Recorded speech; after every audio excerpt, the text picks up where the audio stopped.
ತುಂಬಾ ಸಿಂಪಲಾಗಿ ಮಾಡ್ಕೊಳ್ಳುವಂಥ ಈ ಒಂದು ಮನೆಮದ್ದನ್ನು ನೀವು ಕೂಡ ಬಳಸೋದೇ ಆದರೆ ಖಂಡಿತವಾಗ್ಲೂ ಇರುವಂತಹ ಬಿಳಿ ಕೂದಲನ್ನು ಇದು ಬುಡದಿಂದನೇ ಕಪ್ಪಾಗಿಸ್ತಾ ಬರುತ್ತೆ. ಜೊತೆಗೆ ಆಗುವಂತಹ ಬಿಳಿ ಕೂದಲನ್ನು ಕೂಡ ಇದು ತಡೆಗಟ್ಟುವುದಕ್ಕೆ ಅದ್ಭುತವಾದಂಥ ಒಂದು ಮನೆಮದ್ದು ಅಂತಲೇ ಹೇಳ್ಬೋದು.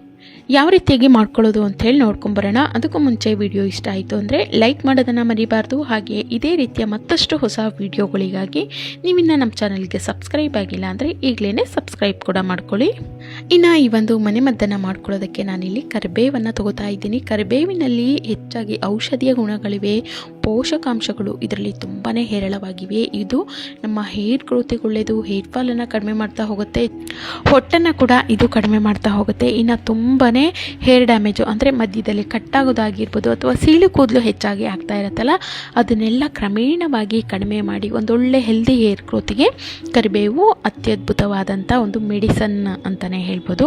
ಇನ್ನು ಈ ಒಂದು ಕರಿಬೇವಿನಲ್ಲಿ ಆ್ಯಂಟಿ ಆಕ್ಸಿಡೆಂಟ್ಗಳಿರುತ್ತೆ, ಪೋಷಕಾಂಶಗಳು, ವಿಟಮಿನ್ಸು ಮತ್ತು ಈ ಒಂದು ಕರಿಬೇವಿನಲ್ಲಿ ಇರುವಂತಹ ಬಿಟಾ ಕ್ಯಾರೋಟಿನ್ ಅನ್ನುವಂಥ ಅಂಶ ಏನಿದೆ ಇದು ತುಂಬ ಬೇಗನೆ ಆಗುವಂತಹ ಬಿಳಿ ಕೂದಲನ್ನು ತಡೆಗಟ್ಟುತ್ತೆ. ಜೊತೆಗೆ ಇರುವಂತಹ ಏನು ತುಂಬ ವೈಟ್ ಹೇರ್ಸ್ ಏನಾಗಿರುತ್ತೆ ಅದಕ್ಕೆ ಒಂದು ಒಳ್ಳೆಯ ಕಪ್ಪು ಬಣ್ಣವನ್ನು ನೀಡುವಂತಹ ಕೆಲಸವನ್ನು ಕೂಡ ಇದು ಮಾಡ್ತಾ ಹೋಗುತ್ತೆ.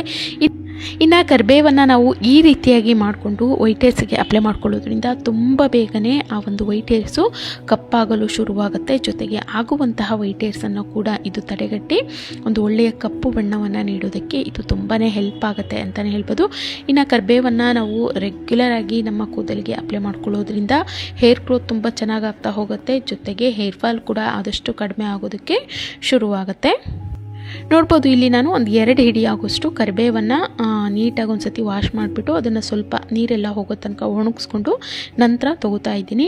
ಈ ಕಡೆ ಒಂದು ಗ್ಯಾಸ್ ಮೇಲೆ ಕಬ್ಬಿಣದ ನಾನಿಲ್ಲಿ ಹಂಚನ್ನು ಇಟ್ಕೊಂಡಿದ್ದೀನಿ. ಹಂಚ ಮೇಲೆ ನಾವು ತೊಗೊಂಡಿರುವಂಥ ಈ ಒಂದು ಕರಿಬೇವಿನ ಎಲೆಗಳೇನಿದೆ ಇದಷ್ಟನ್ನು ಹಾಕೋತಾ ಇದ್ದೀನಿ.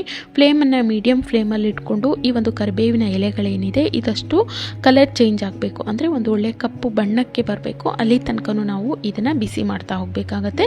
ಫ್ಲೇಮನ್ನು ಮೀಡಿಯಮ್ ಫ್ಲೇಮಲ್ಲೇ ಇಟ್ಕೊಂಡು ಈ ರೀತಿ ಮಾಡ್ಕೊಳ್ಳಿ. ನೋಡಿ, ಕರಿಬೇವು ಈ ರೀತಿ ಕಪ್ಪಾಗಬೇಕು, ಅಲ್ಲಿ ತನಕನೂ ಫ್ಲೇಮನ್ನು ಮೀಡಿಯಮಲ್ಲಿ ಇಟ್ಕೊಂಡು ಚೆನ್ನಾಗಿ ಬಿಸಿ ಮಾಡ್ಕೊಳ್ಳಿ. ನಂತರ ಆ ಒಂದು ಎಲೆಗಳೇನಿದೆ ಅದನ್ನು ಮಿಕ್ಸಿ ಜಾರಲ್ಲಿ ಹಾಕ್ಕೊಂಡು ಈ ರೀತಿ ಸಣ್ಣಗೆ ಒಂದೊಳ್ಳೆ ಈ ರೀತಿ ಪೌಡರನ್ನು ಮಾಡಿಟ್ಕೊಳ್ಳಿ. ಇದಾಗಿದೆ ಈಗ. ನಂತರ ನಾನಿಲ್ಲಿ ಚಿಕ್ಕ ಚಿಕ್ಕ ಪೀಸ್ಗಳು ಏನು ಬರಬಾರ್ದು, ತುಂಬಾ ನೈಸಾಗಿರೋವಂಥ ಪೌಡರ್ ಬೇಕು ಅಂಥೇಳಿ ಈ ರೀತಿ ಇದನ್ನು ಸ್ವಲ್ಪ ಜರಡಿ ಮಾಡ್ಕೋತಾ ಇದ್ದೀನಿ. ಈ ರೀತಿ ಕೂಡ ನೀವು ಮಾಡ್ಕೋಬೋದು ಅಥವಾ ಹಾಗೆ ಕೂಡ ನೀವು ಅಪ್ಲೈ ಮಾಡ್ಕೋಬೋದು. ನೋಡಿ ತುಂಬಾ ಪ್ಯೂರ್ ಆಗಿರೋವಂಥ ಈ ಒಂದು ಕರಿಬೇವಿನ ಪೌಡರು ರೆಡಿಯಾಗಿದೆ. ಇನ್ನು ಇದು ಒಂದು 3-4 ಟೀ ಸ್ಪೂನ್ ಆಗೋಷ್ಟಿದೆ. ನೀವು ನಿಮ್ಮ ಹೇರ್ ಲೆಂತನ್ನು ನೋಡಿಕೊಂಡು ನೀವು ಎಷ್ಟು ಈ ಒಂದು ಡೈಯನ್ನು ಮಾಡ್ಕೋಬೇಕೋ ಅಷ್ಟು ಪ್ರಮಾಣದಲ್ಲಿ ಹಾಕ್ಕೋಬೋದು. ಅಥವಾ ರೂಟ್ಸಿಗೆ ಮಾತ್ರ ಅಪ್ಲೈ ಮಾಡ್ಕೋತೀವಿ ಅಂದರೆ 1 ಅಥವಾ 1.5 ಟೀ ಸ್ಪೂನ್ ಅಷ್ಟು ಸಾಕಾಗುತ್ತೆ. ನಾನಿಲ್ಲಿ ಅಷ್ಟು ಪೌಡರ್ ಏನು ಮಾಡ್ಕೊಂಡಿದ್ದೆ ಅದನ್ನೆಲ್ಲನೂ ಹಾಕೋತಾ ಇದ್ದೀನಿ. ನಂತರ ಒಂದು 2 ಟೀ ಸ್ಪೂನ್ ಆಗುವಷ್ಟು ಅಲೋವೆರಾ ಜೆಲ್ ಫ್ರೆಶ್ ಆಗಿರೋವಂಥದ್ದಿದ್ದರೆ ಖಂಡಿತವಾಗ್ಲೂ ಅದನ್ನು ಕೂಡ ಬಳಸ್ಕೋಬೋದು. ಅಥವಾ ಈ ರೀತಿ ರೆಡಿಮೇಡ್ ಇದೆ ಅಂತಂದರೆ ಅದನ್ನಾದರೂ ಹಾಕ್ಕೊಳ್ಳಿ. ಒಂದು 2 ಟೀ ಸ್ಪೂನ್ ಆಗುವಷ್ಟು ಈ ಒಂದು ಅಲೋವೆರಾ ಜೆಲ್ಲನ್ನು ಹಾಕ್ಕೊಂಡು ಒಂದು ಸತಿ ನೀಟಾಗಿ ಇದನ್ನು ಮಿಕ್ಸ್ ಮಾಡ್ಕೊಳ್ಳಿ. ಇನ್ನು ನಾವಿಲ್ಲಿ ಅಲೋವೆರಾ ಜೆಲ್ ಕೂಡ ಬಳಸಿರೋದ್ರಿಂದ ಇದು ಕೂಡ ನಮ್ಮ ಕೂದಲಿಗೆ ತುಂಬಾ ಒಳ್ಳೆಯದು, ಹೇರ್ ಗ್ರೋತಿಗೆ ಒಳ್ಳೆಯದು. ಜೊತೆಗೆ ಒಂದೊಳ್ಳೆಯ ಶೈನಿಂಗನ್ನು ಕೊಡ್ತಾ ಹೋಗುತ್ತೆ, ಒಂದೊಳ್ಳೆಯ ಸಾಫ್ಟ್ನೆಸ್ಸನ್ನು ನಮ್ಮ ಕೂದಲಿಗೆ ಕೊಡ್ತಾ ಹೋಗುತ್ತೆ.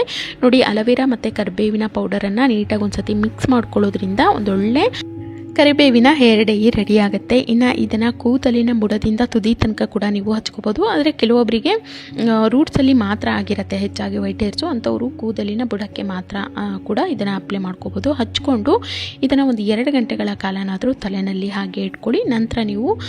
ನಂತರ ಉಗುರು ಬೆಚ್ಚಗಿರೋವಂಥ ನೀರಲ್ಲಿ ಹೇರ್ ವಾಶನ್ನು ಮಾಡ್ಕೊಳ್ಳಿ. ಈ ರೀತಿ ನೀವು ವಾರದಲ್ಲಿ 2 ಬಾರಿನಾದರೂ ಮಾಡಬೇಕಾಗತ್ತೆ. ಈ ರೀತಿ ನೀವು 2-3 ತಿಂಗಳ ಕಾಲ ಮಾಡಿ ನೋಡಿ, ಖಂಡಿತವಾಗ್ಲೂ ಆ ಒಂದು ವ್ಯತ್ಯಾಸ ನಿಮಗೇ ಗೊತ್ತಾಗ್ತಾ ಹೋಗುತ್ತೆ.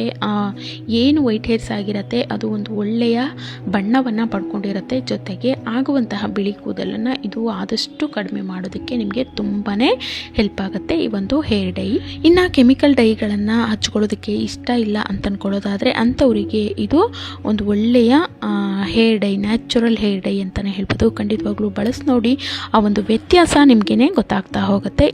ಇನ್ನು ಈ ಒಂದು ವಿಡಿಯೋ ನಿಮ್ಗೆ ಏನಾದರೂ ಹೆಲ್ಪ್ ಆಗುತ್ತೆ ಅಂತ ಅಂದ್ಕೊಳ್ಳೋದಾದರೆ ಖಂಡಿತವಾಗ್ಲೂ ಲೈಕ್ ಮಾಡೋದನ್ನು ಮರಿಬಾರ್ದು. ವಿಡಿಯೋನ ಆದಷ್ಟು ಶೇರ್ ಮಾಡಿ. ತಮ್ಮ ಅಮೂಲ್ಯವಾದ ಸಮಯಕ್ಕಾಗಿ ತುಂಬಾ ಧನ್ಯವಾದಗಳು.